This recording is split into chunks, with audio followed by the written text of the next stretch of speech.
Hello everyone, কিরম আছো সবাই? আশা করি সবাই ভালো আছো, সুস্থ আছো। তো আমি কড়ার মধ্যে তেল দিয়ে দিলাম, তোমরা তো দেখেছোই।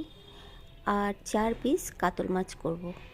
তার জন্য আমার কী কী লাগছে: টমেটো, রসুন কুচি, কাঁচা পাকা লঙ্কা আর পেঁয়াজ।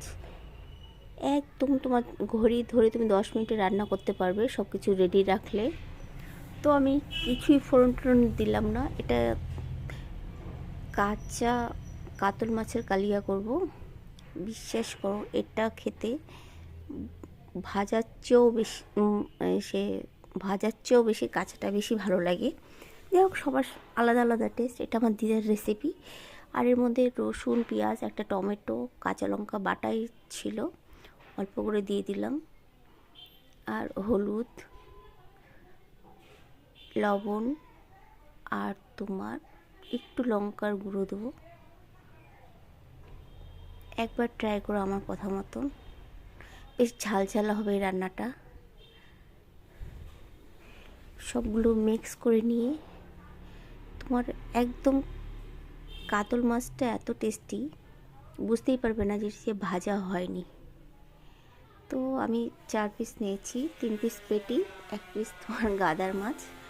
যাই হোক, তো এই 4 পিস মাছ দিয়ে দিলাম। সরি, আমাদের এখানটা আওয়াজ হচ্ছে, বিল্ডিংয়ের কাজ হচ্ছে বলে। তো এটা দেখো এরকম করে নাড়িয়ে নাড়িয়ে, আমি ছোটোবেলায় আমি দিদার থেকে শিখেছিলাম। ওটাই ভাবলাম আজকে ট্রাই করি, তোমাদের সাথে শেয়ার করি। এই রান্নাটা এত সহজ, নতুন রাঁধুনিটা রাঁধতে পারবে। তো দেখো, তেলটা ছেড়েই দিয়েছে নাড়াচাড়া করতে করতে। আর সামান্য 1 চুটকি চিনি দিলাম, একটু লবণটা ব্যালেন্স হওয়ার জন্য। আর কিছুই না, এর মধ্যে হচ্ছে মশলা ধোয়া বাটির জলটা আমি অ্যাড করব। এই 1/2 কাপের মতন আমি জল অ্যাড করে দিলাম। জাস্ট মাছটাকে সেদ্ধ হতে হবে তাই। তো বড্ড সহজ রান্না, আবারও বলছি, নতুন রাঁধুনিরা রান্না করতে পারবে এরকম করে। আর এত সহজ রেসিপি কি বলবো, তোমরা একবার বাড়িতে ট্রাই করবে। আমি চাপা দিয়ে রাখলাম 5 মিনিটের জন্য।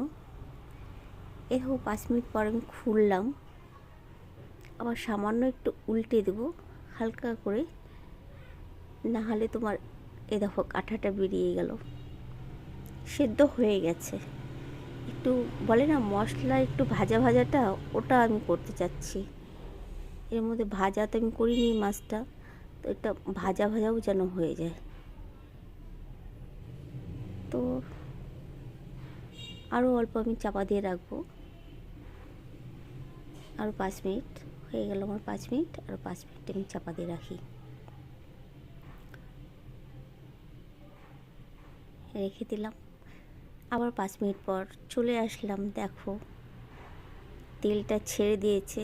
আর হচ্ছে আমি ধনেপাতা ছাড়িয়ে ছাড়িয়ে দিলাম। ধনেপাতার দারুণ সেন্ট। এই রান্নাটা শীতের থেকে বেশি ভালো লাগে, যেহেতু ধনেপাতা পাওয়া যায়।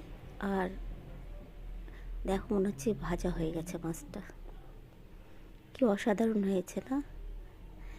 খেতেও সেরমই টেস্টি। একটু উল্টে পাল্টে দিচ্ছি। আবারও বলছি, এটা আমার দিদার রেসিপি, একবার তোমরা ট্রাই করো, অসাধারণ লাগে ভাত দিয়ে খেতে।